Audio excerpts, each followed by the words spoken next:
आज हम अपनी क्लास में करने वाले हैं एक्सरसाइज 6.3 को स्टार्ट। क्वेश्चन नंबर 1 मैंने पहले यहां पर लिख दिया है।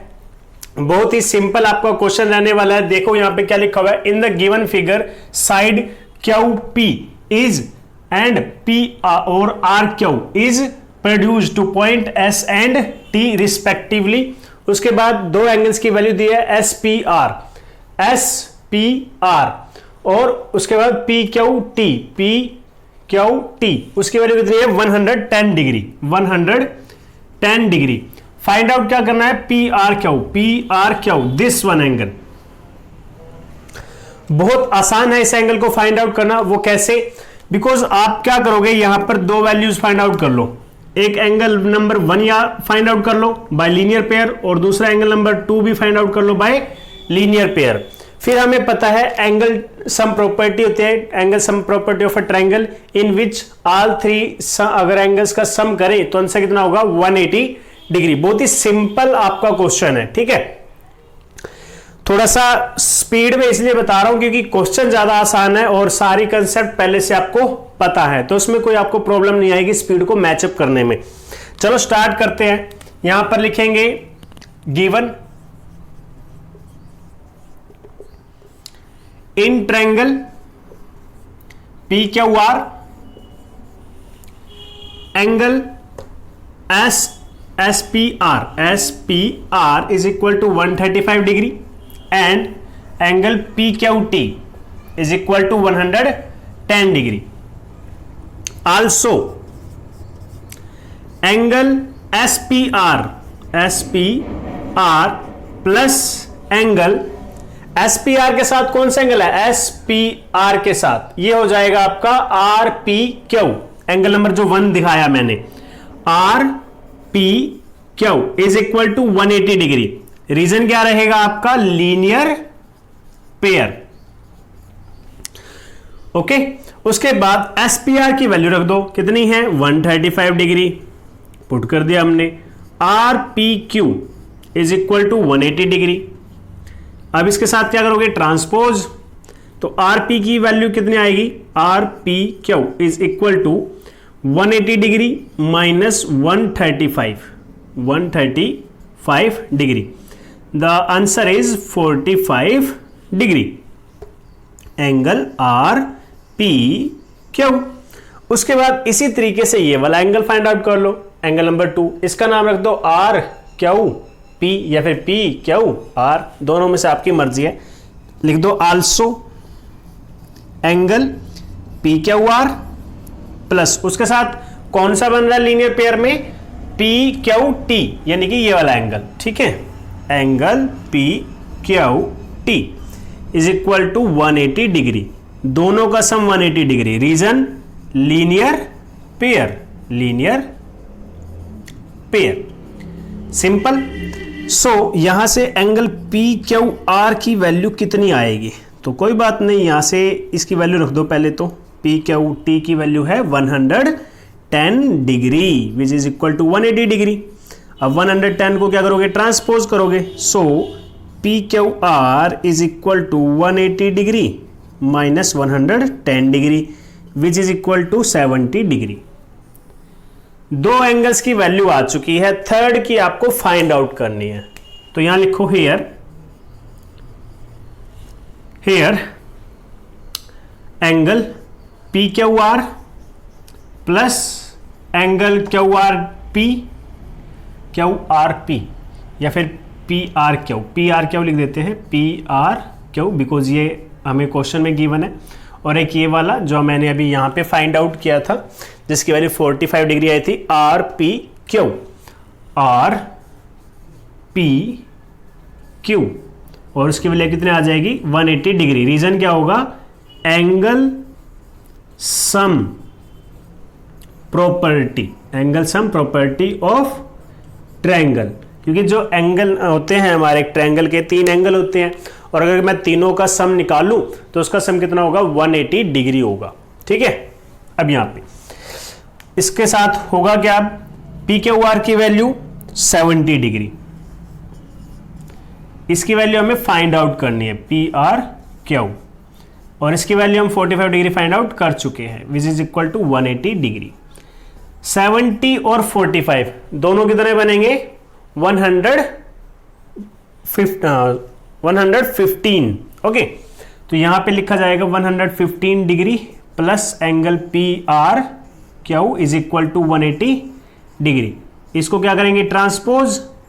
ठीक है, ट्रांसपोज करोगे तो आपके पी आर क्यू की वैल्यू कैसे आएगी? P R Q is equal to 180 degree minus 115 degree. तो आंसर कितना आ जाएगा? Answer is 65 degree and this is your answer. आप यहां से एक या तो स्क्रीनशॉट ले लो या फिर यहीं पे वीडियो पॉज करके आप इसे फेयर नोटबुक में नोट डाउन कर लो। ओके, चलो अब क्वेश्चन नंबर 2। सेकंड क्वेश्चन मैं आपको इससे नहीं बता रहा, मैं आपको सीधा डायग्राम से बता रहा हूं। डायग्राम जब आप देखते हो ना तो डायग्राम से सारी चीजें क्लियर हो जाती है। सबसे पहले जैसे क्या कहा उसने, एंगल x कितना है? 62 डिग्री। एक्स वाई जेड यानी कि ये कंप्लीट एंगल कितना है? 54 डिग्री। ठीक है, तो ये दो चीजें तो गिवन है। एक दूसरी चीज गिवन क्या है? जो ये ओ वाई और ओ जेड लाइनें है ना, इन्होंने इन दोनों एंगल्स को बाइसेक्ट किया है, यानी कि ये दोनों आपस में इक्वल और इस तरीके से। क्लियर है? अब मान लीजिए ये 54 है तो ये एंगल कितना रह गया? 27 डिग्री। कितना रह गया? 27, क्योंकि हाफ हो गया। बाइसेक्ट का मतलब क्या होता है? हाफ। तो 27 डिग्री। उसके साथ साथ ये अगर अभी हमें पता नहीं है, लेकिन जैसे इसकी वैल्यू आएगी इसको भी हाफ कर देंगे। क्लियर है?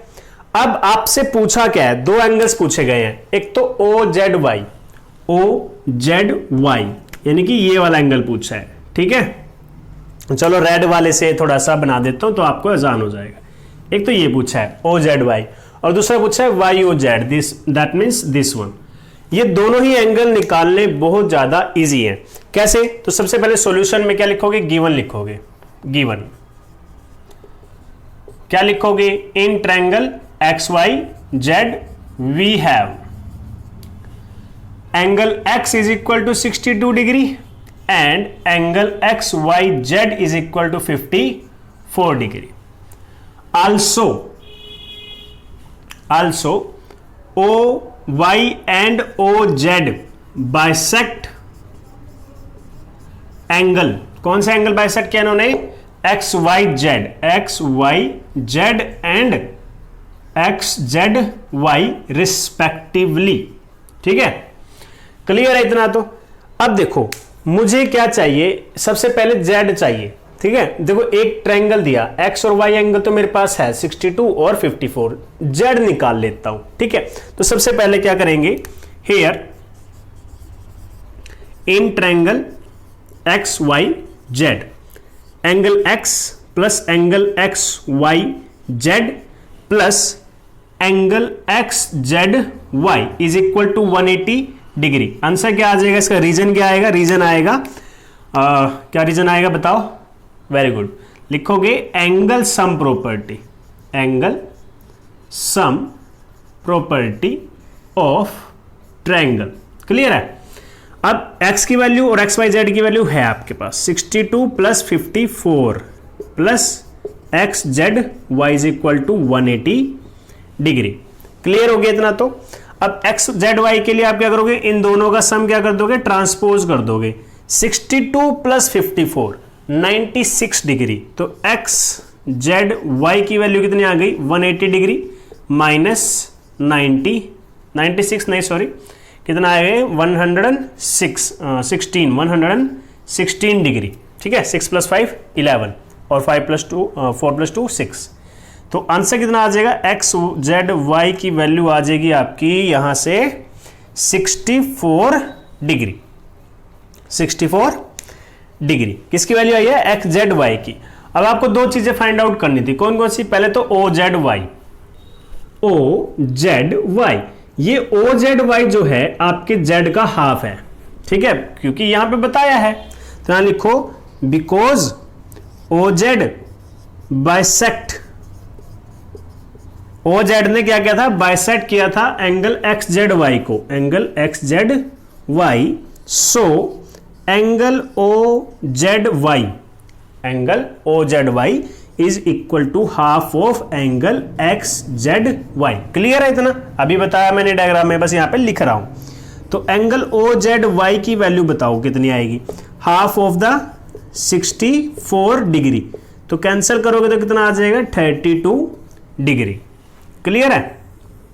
एक तो ये आ गया, और उसी के साथ हमें 27 जो डिग्री मैंने पहले ही लिख दिया था ये निकाल के दिखाना है।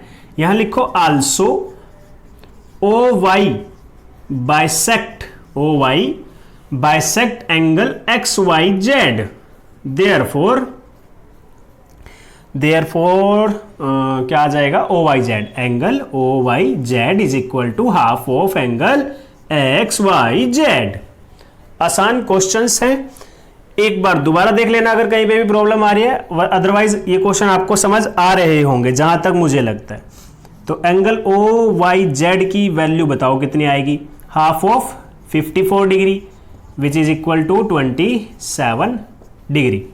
क्लियर है इतना? तो अब हमें फाइंड आउट दो चीजें करनी थी, जिसमें से एक चीज तो मैं फाइंड आउट कर चुका हूं, angle O Z Y is equal to 32 degree.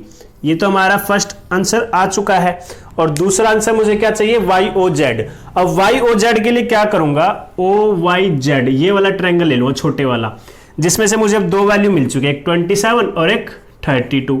तो थर्ड एंगल निकालना कौन सा बड़ी बात है? आई होप मेरे निकालने से पहले कुछ स्टूडेंट्स ने निकाल भी लिया होगा। तो चलो शुरू करते हैं।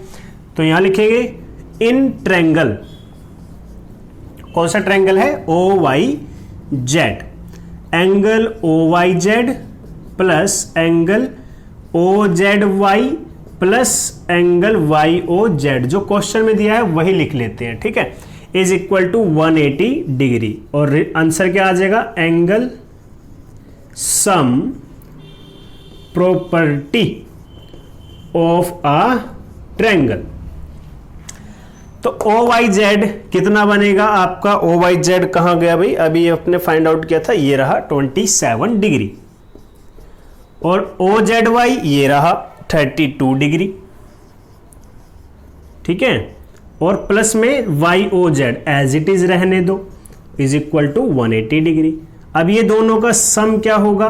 ट्रांसपोज हो जाएगा दूसरी साइड, 32 प्लस 27 कितना बन जाएगा? 59, ठीक है। तो एंगल वाई ओ जेड की वैल्यू क्या आ जाएगी? 180 माइनस 59 डिग्री। क्लियर है? आसान था। अब ये बताओ वाई ओ जेड की वैल्यू कितनी आएगी? वाई ओ जेड की वैल्यू यहां से, अब देखो एक तरीके से 60 माइनस कर दो, 120, 1 की कमी थी, 121 degree, and this is your answer. आपने दोनों ही वैल्यूज फाइंड आउट कर ली है, वाई ओ जेड भी फाइंड आउट कर दिया और ओ जेड वाई भी फाइंड आउट कर लिया। तो अब यहां पे आप या तो स्क्रीन को, वीडियो को पॉज करके क्वेश्चंस देख सकते हो, या फिर एक बार कंप्लीट का स्क्रीनशॉट ले लो, ठीक है। ओके स्टूडेंट्स, तो आई होप आपको दोनों क्वेश्चन समझ आए होंगे। क्वेश्चंस आसान थे, छोटे थे, इसलिए थोड़ा सा मैंने क्या किया है, स्पीड अप लिया है, बट इससे कोई प्रॉब्लम नहीं होती है। आप क्या कर सकते हो, वीडियो को ध्यान से देखोगे तो कोई प्रॉब्लम नहीं आएगी। अगर फिर भी कुछ दिक्कत रह जाती है, एक बार दोबारा प्ले करके देख लेना, और अपनी सेहत का जरूर ख्याल रखो, अपनी आइज का ख्याल रखो। आपको मैंने बताया था, आप ठंडे पानी से, ताजे पानी से आंखें धोते रहो, और कंटिन्यूअस ज्यादा टाइम तक फोन यूज मत करो, ठीक है स्टूडेंट्स। तो आज की क्लास में बस इतना ही। Thank you, have a good day.